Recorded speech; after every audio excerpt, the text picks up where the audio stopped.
Welcome back to the channel. We've got another legend style video for you guys where we walk you guys through some bases that are out there in legends as you keep climbing the ladder. And as always, we are going to be doing the Super Bowler Smash. No changes to the army. The link will be in the description. And yeah, if you guys do enjoy this kind of content, feel free to give me feedback in any way, like likes, comments, maybe even share with your fellow clashers. That goes a long way to really help me out. So yeah, let's just get into the attacks.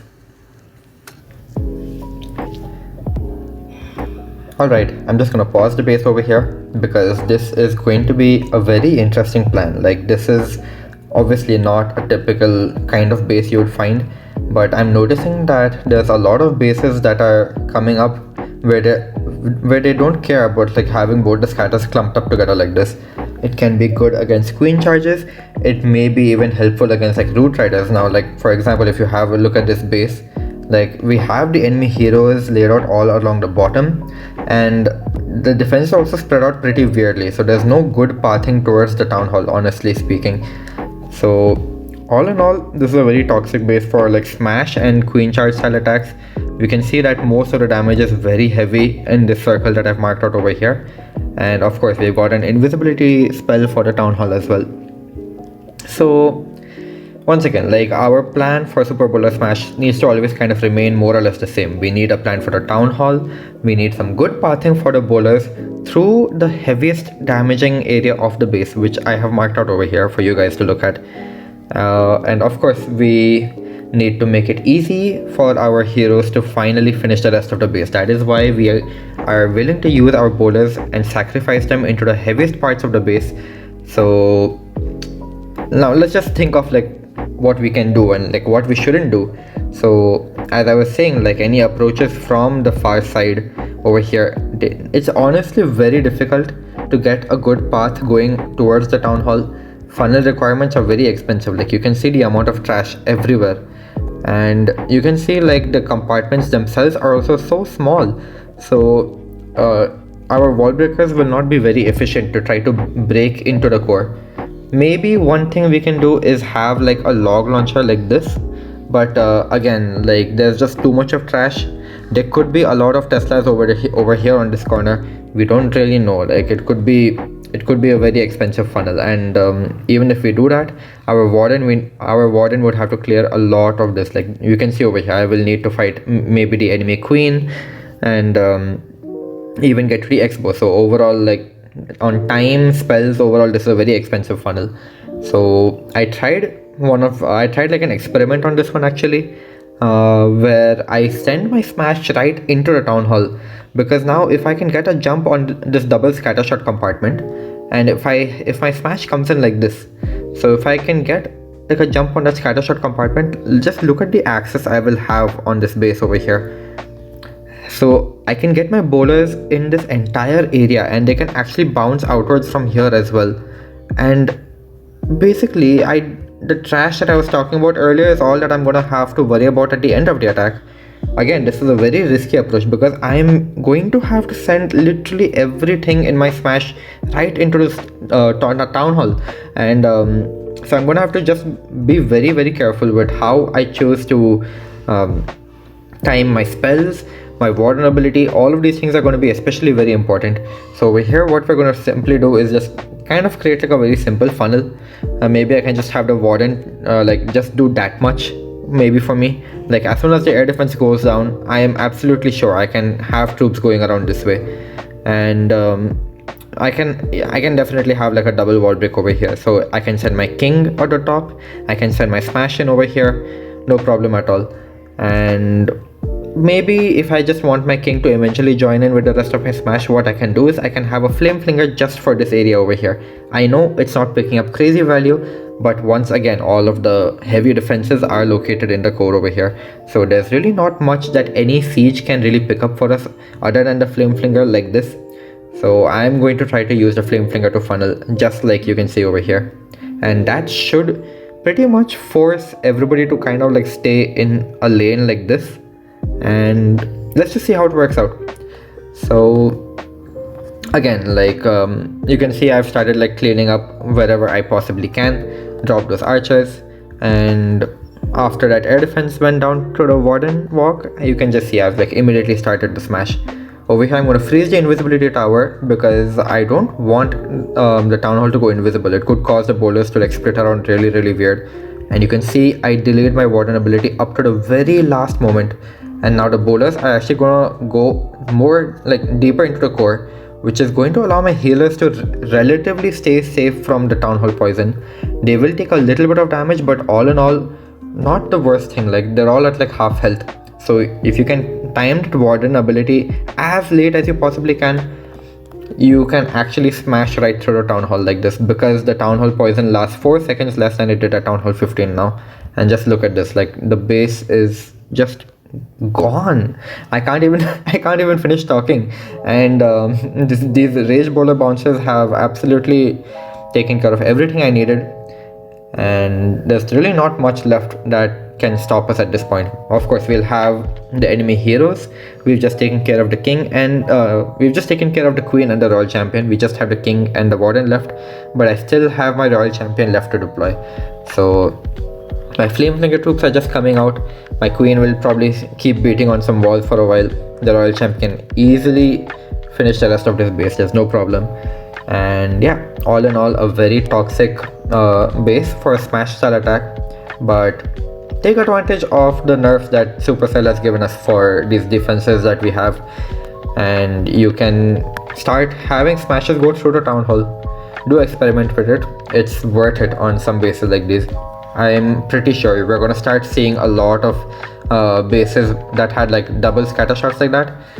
Not many people are using zaps right now. Like a lot of people are just going for like root riders, super archers. Like it's mostly those kind of attacks. Not many people are using zaps. Expect a lot of weird compartments to like just pop up like this. So yeah, that's a triple for us. We'll just get on to the next one.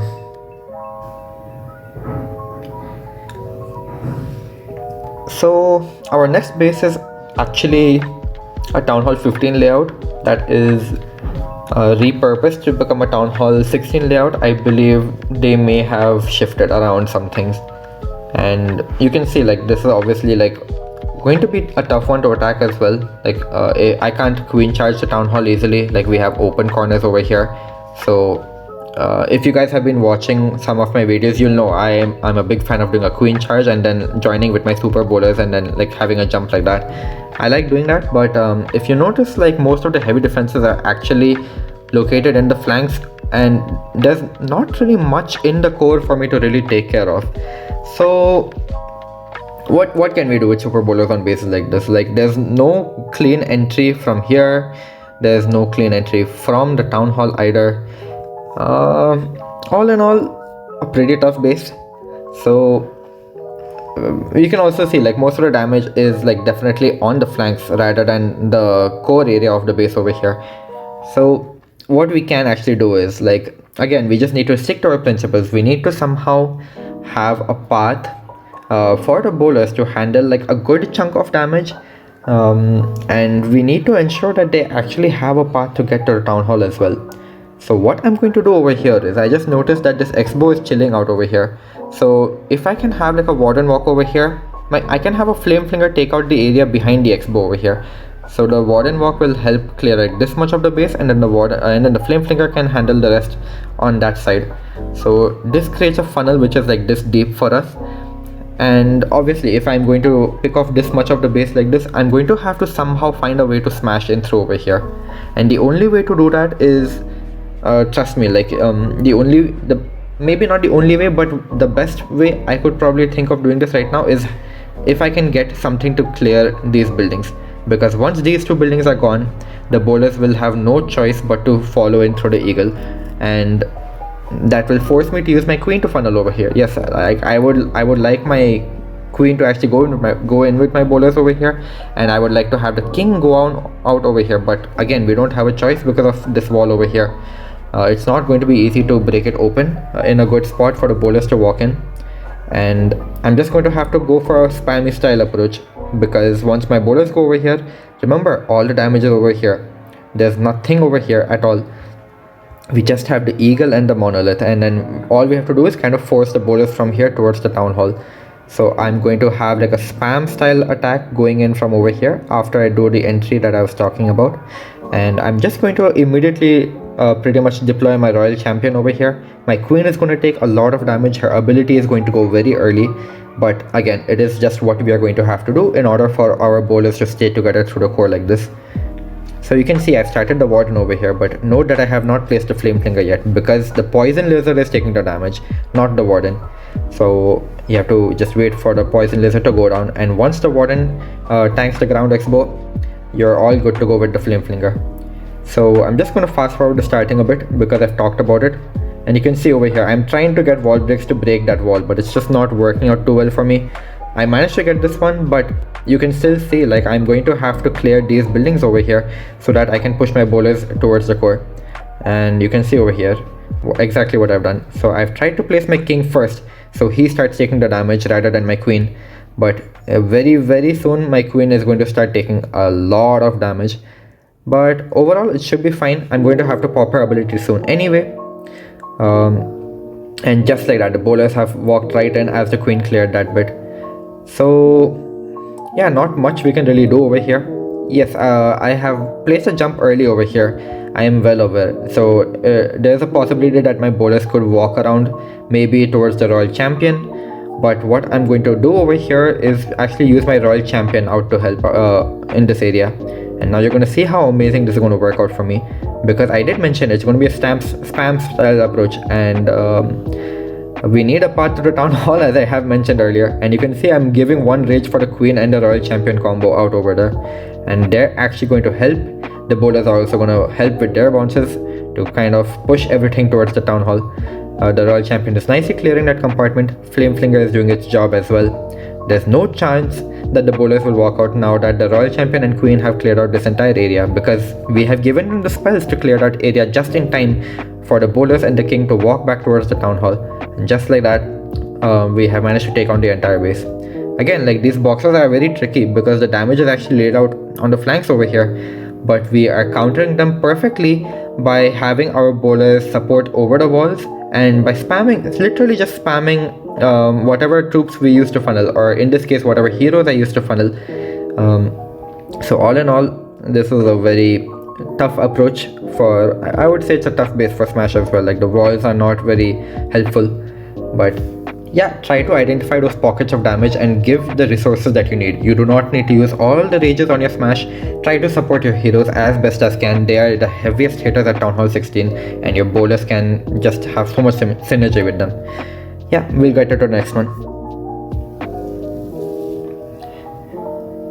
Okay, this is a base I'm sure everybody has seen before at Town Hall 15 as well, but if you pay close attention, you will notice that this base has quite a few things that have changed about it from when it was used at Town Hall 15. Most of the base is the same. Back at Town Hall 15, I believe the X-Bow and the Royal Champion pads were switched up, and the same thing over here. So basically, the X-Bows were closer towards the multi-inferno over here, but now these ground X-Bows are protecting these ricochet cannons right over here. And that is a big problem for us, and I'll tell you why as well. So the crack for this base at Town Hall 15 was that we would warden walk this multi-inferno, we would have the flame flinger grab this multi-inferno, and we would have the bowlers walk in over here.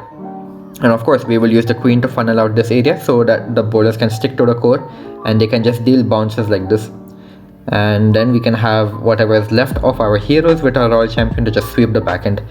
So that was the crack at Town Hall 15, but I'm going to tell you why this is not the best thing to do at Town Hall 16, especially not Town Hall 16, more so like this form of the layout where the X-Bows are now beside the ricochet cannons.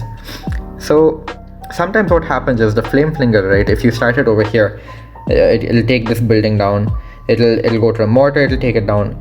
But if it does not go to this air defense over here, and your flame flinger walks off to the right towards this air defense and then this ricochet cannon, you are, and this ground X-Bow will target your flame flinger, and you are not going to get any of this. You're not going to get the multi inferno. So overall, your flame flinger has literally only picked up 3 defenses, literally just 3 defenses. And then the Yeti is also not going to be able to do much because, again, like, we have a ricochet cannon. It can easily clear out the Yeti mites coming from your flame flinger, and overall it's just a lot of damage. Like, it's not the best thing to do. Instead, what you should do is handle this area over here. Yes, it doesn't, I'm very well aware it does not look like much, but if you can get this multi-inferno down over here with the help of your flame flinger, trust me, it's just so much better for you, because these are all point targeting defenses in this area behind the town hall. So that will actually allow you to get headhunters in to deal with the enemy heroes at the back end of the base. And with the presence of this multi-inferno over here, that becomes so difficult, and honestly your heroes are going to have a tough time moving through this base because of the number of storages over here. So this flame flinger has insane splash damage. Like, look at the fire spirits on the ground. We can easily clean up after the flame flinger. The flame flinger itself can easily also handle the area, and all in all, I think this is a better spot for the flame flinger with this new crack. I don't really need anything else from it. I just need it to help with the multi-inferno in the back. Even if it parts around a little weird, maybe I should have given it one wall break like that. It should be able to get the multi-inferno from the flame flinger troops, or like somehow or the other. It doesn't really matter too much. In this case, the flame flinger is going to get targeted by the ground expo, but just the fact that it's able to clear out so much over here, it's just very helpful. So do keep that in mind. I did make a mistake in this replay, but again, like, if you have good plans, you can even succeed with some mistakes here and there. So as I was saying, like, the crack is going to remain the same for the super bowlers part of it. The queen is going to come in, help funnel out over here. Bowlers are going to go in over here after the warden takes a multi-inferno. So let's just see that in action. Not much for me to really do over here. Just time the spells well, and all in all, this should look pretty good. And those rage bowler bounces, I think I'll pop the warden a bit early over here, and we can just see those rage bowler bounces go to work in a bit from the town hall onto the entire area behind. You can see, like, the scatter shot is taking such heavy damage as well. So those try to place your rage well over here. You can get some really nice bounces without ever actually even entering the compartment, and then our giant gauntlet on the king is going to help out as well. So yeah, you can see overall, like, the flame flinger has done such a good job clearing the area behind the town hall. Our queen is still alive with her ability. I think she's just about to use it, but honestly there's nothing much that this base can do now. So yeah, the flame spirits took care of the multi-inferno as well. Luckily the king stayed alive this time, but sometimes you'll notice, like, he will die early, and just having the flame flinger help out for the area behind, it's just so helpful. There's, like, so much less for the queen and the royal champion to take care of, and you can because you'll be deploying your royal champion from here most likely anyway, this multi-inferno is not even a threat anymore. So I think this is a better crack for this one at Town Hall 16. Do try it out and let me know how it goes for you guys if you ever encounter this base in Legends. So yeah, let's just get on to the last attack for this video. Okay, so we've got, like, this arrow diamond like base, I guess, but still honestly a very toxic base, and they have made it even worse with these merge defenses over here. And if you guys have seen most of my earlier videos, you may recall that I have mentioned I try to take advantage of these tight lanes that are over there, and usually we can take full advantage of them. But over here on this base, like, sorry, I didn't complete my sentence. Basically what I try to do is, when I find, like, these tight lanes over here, I try to start somewhere near the town hall and push my bowlers into these lanes, and then they can get good bounces outwards and maybe even inwards, honestly, and they can deal enormous damage through the entire rest of the base. But on this one I try to avoid doing that, because honestly the damage is very spread out. We have X-bows over here, which is nowhere near this compartment which I was talking about. Like, even the funnel is not the best to get into either one of them. Like, sure, maybe I can get into this channel over here, but getting into the X-bow compartment is going to be very difficult because the wall is already open over there, and overall it's not very worth it. So instead I'm going to try to do something a little different over here. We are going to just take advantage of the fact that the areas beside the town hall are very susceptible to flame flingers because all the X-bows are out on the left side of the base. So there's nothing that's going to protect flame flingers from getting all of that value. Okay, maybe there's a mortar. Sure, I will have to just warden walk anyway over here, because if I'm planning to get like a flame flinger over here, or if I'm like either side, it doesn't really matter because it's a symmetrical base. So it doesn't really matter which side I do this from. If I'm going to have to do this, it means I'm going to try to push my smash around like this anyway.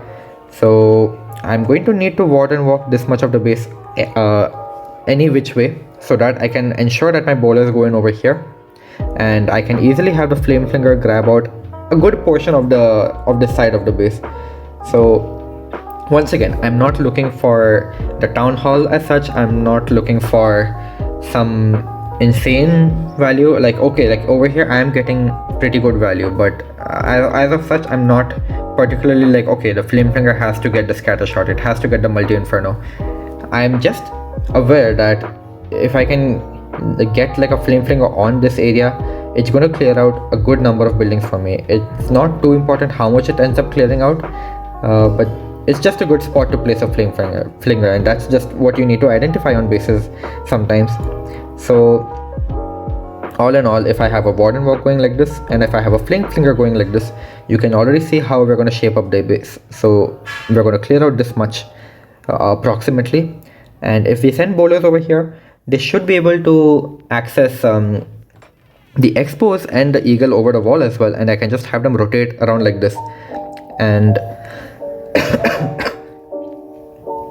and all in all, we can see how they can easily wrap around the base and then come back towards the town hall just like that, because again, there's like nowhere else for them to go. The only option they will have is to wrap back around like this, and because our bowlers have already handled this entire area with the help of the flame flinger up top, we will just have like this lane, you could say. Yes, there's a lot of walls for them to go through, but again, they are going to more or less stay together. They're going to remain healed up, they're going to remain strong, and this base should probably not be able to hold this approach. So I'm just going to fast forward it a bit, because there's one more trick I wanted to show you guys in this particular replay.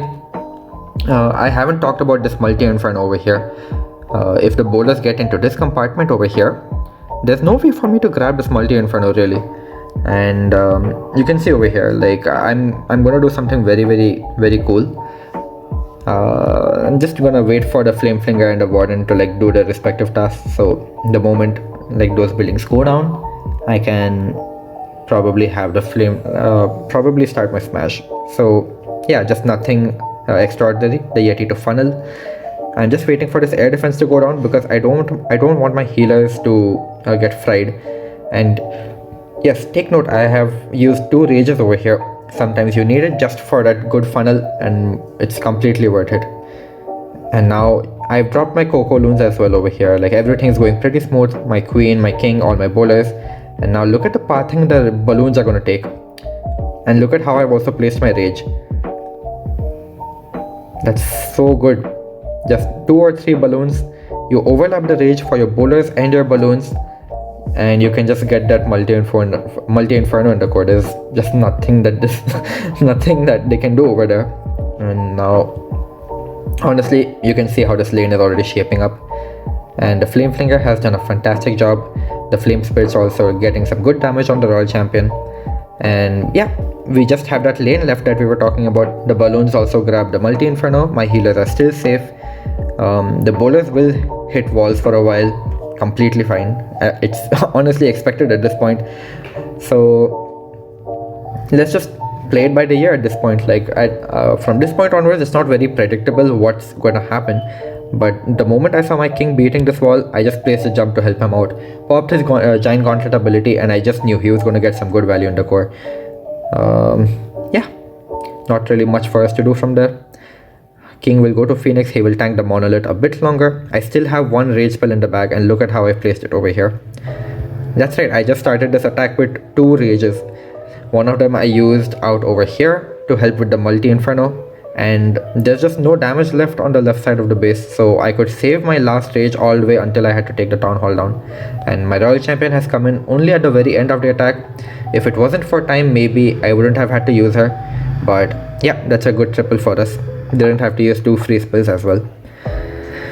So I hope you guys did enjoy how I tried to like break down different bases that are out there. Like all of these bases were very toxic for smashes, and these were very unusual approaches. So if you guys do enjoy this kind of content, please do give me some feedback. Like you can drop a like, you can drop a comment.